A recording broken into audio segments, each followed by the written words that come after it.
Bienvenue sur Africa 24 dans cette nouvelle édition du Non-Stop Info. Voici les titres de l'actualité. Reconduction le 21 août du Premier ministre congolais Clément Mwamba à son poste. Il avait présenté sa démission et celle de son gouvernement le 16 août à l'issue des élections législatives. Nombreuses réactions au Togo après les manifestations simultanées organisées le 19 août par le parti de l'opposition, Parti national panafricain, un mouvement motivé par la volonté de réforme politique attendue depuis des années. Et le gouvernement ivoirien active sa stratégie pour lutter contre la cherté de la vie. Un dispositif de gel des prix des produits de première nécessité a été adopté le 12 juillet en Conseil des ministres.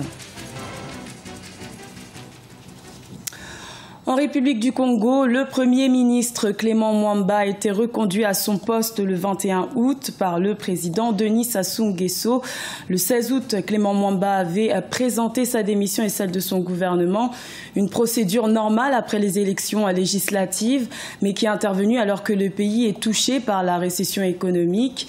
Le Premier ministre reconduit doit désormais former une nouvelle équipe. Je vous propose d'écouter l'annonce de sa nomination faite par le ministre d'État directeur de cabinet de la République, Firmin Ayessa.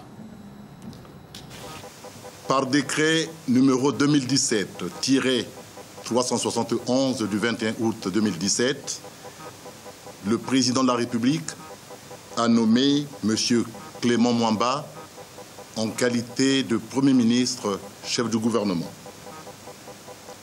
Conformément à l'article 83 de la Constitution, le président de la République a chargé Monsieur le Premier ministre Clément Mwamba de lui proposer les membres du gouvernement. Également dans l'actualité, un léger remaniement ministériel a été opéré le 21 août au Gabon sur proposition du Premier ministre Emmanuel Issoze Ndondé. Une équipe réduite à 38 ministres au lieu de 40 précédemment. Aucun grand bouleversement, même si le gouvernement s'est davantage ouvert à une partie de l'opposition avec l'entrée de l'opposant Pierre Claver Maganga Moussavou, nommé à la vice-présidence de la République, et René Ndemozo Biang, ancien directeur de campagne de Jean Ping, nommé à la présidence du Conseil économique et social. Retour au calme au Togo après les manifestations menées dans plusieurs villes du pays le 19 août qui ont fait plusieurs victimes et qui ont conduit à de nombreuses arrestations, dont celle du secrétaire général du parti d'opposition PNP, Kossi Sama. Il est poursuivi pour incitation à la violence et trouble à l'ordre public. Et ces manifestations organisées le 19 août par le Parti national panafricain dans plusieurs villes togolaises ont souvent tourné à l'affrontement avec les forces de l'ordre. Plusieurs voix au sein du parti d'opposition se sont élevées pour fustiger la répression des forces de l'ordre, une situation qui aurait pu être évitée si des réformes politiques avaient été opérées selon certains observateurs. Reportage de notre correspondante Emefa Kofi.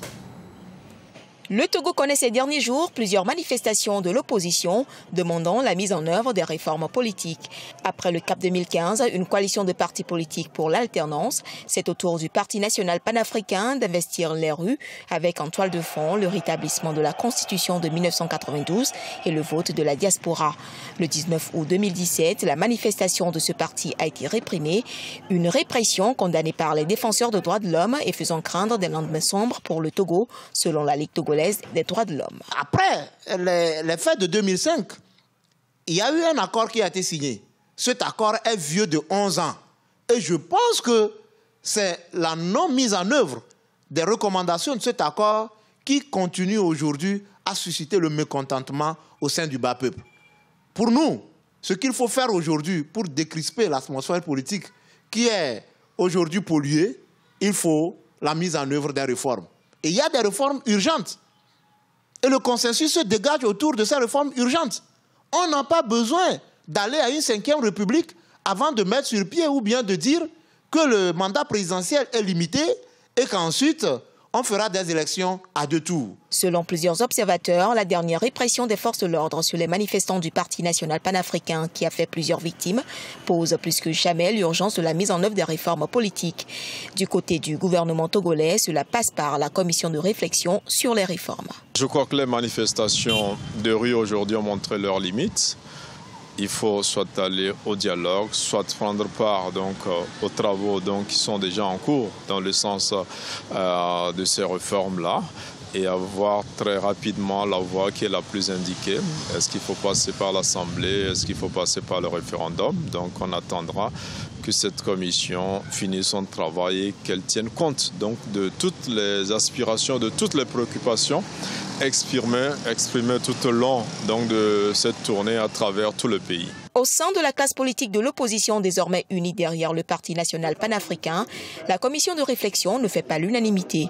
En rappel, entamée depuis le 1er août 2017, la tournée de sensibilisation de la commission prendra fin le 31 août. Son rapport est très attendu du côté du gouvernement. Dans le reste de l'actualité, lutter contre la vie chère, c'est l'une des priorités du gouvernement ivoirien. Pour ce faire, les autorités ont adopté le 12 juillet en Conseil des ministres une stratégie de blocage des prix sur 5 produits de grande consommation, une mesure saluée par les associations de consommateurs, mais qui nécessite un accompagnement selon les commerçants. Reportage de notre correspondant Olivier Conan.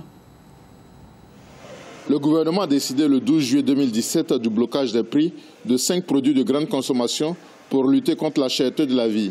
Depuis le 14 août 2017, le prix du ciment, la tomate concentrée, l'huile, le sucre et le riz sont bloqués pour 6 mois. Certains de ces produits, comme le riz, sont importés. La production nationale était de 1,33 million de tonnes en 2016 pour une consommation de 2,9 millions de tonnes. La Fédération nationale des acteurs du commerce appelle ses membres à appliquer la mesure, mais réclame des mesures d'accompagnement afin de ne pas mettre en péril leurs activités. Cette décision a été prise avec certains grands importateurs. Et ces grands importateurs ont donné l'assurance à l'État. Mais vous savez que le commerce est une chaîne. Et c'est les détaillants qui sont la dernière chaîne.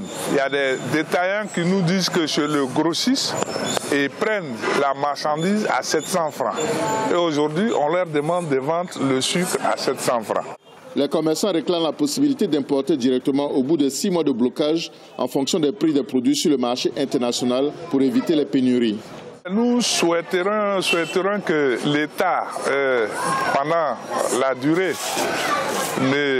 au niveau de certaines taxes, c'est-à-dire les taxes portuaires, la douane et puis les impôts, et que vraiment c'est là, on ne sente pas une certaine augmentation, parce que c'est tout ça qui grève le coût du prix des marchandises. Pour inscrire son action dans la durée, le gouvernement a installé le 14 juillet 2017 le Conseil national de lutte contre la vie chère. En liaison avec le ministère du Commerce, le Conseil veillera notamment à l'encadrement des loyers pour prévenir les abus dans l'immobilier. Au Sénégal, les petites et moyennes entreprises jouent un rôle très important dans le tissu économique. Leur part dans la création de richesses s'élèverait à 33% du PIB, mais beaucoup d'entre elles exercent dans le secteur informel et peinent à en sortir. Les autorités ont donc mis en place différents programmes d'accompagnement. Les explications de notre correspondant Ella Djenjaï. Au Sénégal, 97% des sociétés sont des petites et moyennes entreprises affichant un chiffre d'affaires annuel cumulé inférieur à 2 milliards de francs CFA. Selon les autorités en charge de ce secteur, la plupart de ces entreprises sont dans l'informel et contribuent à hauteur de 16% du chiffre d'affaires global des PME. Au nombre des défis que rencontrent ces petites entreprises, la difficulté d'accès à la commande publique et au financement bancaire. C'est plus de 1000 milliards de francs que l'État du Sénégal met chaque année à la disposition des entreprises. Mais malheureusement, les PME ont des difficultés pour capter une partie de cette manne financière. On a amené quelques réponses dans le cadre d'une nouvelle loi de développement des PME et de modernisation de l'économie qui a été finalisée et qui reste tout simplement à suivre les couloirs, notamment en termes de validation par le Conseil des ministres et de vote au niveau de l'Assemblée nationale, où des dispositions assez précises ont été prises pour faciliter l'accès des paiements à la commande publique. En effet, seuls 28% des petites et moyennes entreprises du pays ont accès à la commande publique. La direction en charge de ces entreprises préconise que 50% de cette commande publique reviennent aux entreprises locales. Aujourd'hui, l'État du Sénégal travaille à rendre formels ces PME à travers différents programmes comme le PASI, le programme d'appui au secteur informel. Il consiste ici d'accompagner les acteurs du secteur informel vers effectivement la création de structures formelles d'une part, mais d'autre part aussi d'accompagner les porteurs de projets. Mais à côté de ce vaste programme qui est le programme d'appui au secteur informel, il y a tantôt, j'en parlais, la loi de développement des PME qui a prévu le statut de l'entrepreneur. Ce statut-là est extrêmement important pour nous dans la stratégie de migration progressive du secteur informel vers le secteur formel parce qu'il est considéré comme le véhicule par lequel les entités informelles vont être transportées pour migrer progressivement vers le secteur formel. Les petites et moyennes entreprises constituent un puissant levier économique au Sénégal et représentent actuellement 80 à 90% du tissu économique des entreprises et concentrent environ 30% des emplois au Sénégal. Ce journal a été réalisé par l'ensemble de la rédaction. Merci de votre fidélité. Retrouvez dans un instant une nouvelle édition de l'information sur Africa 24.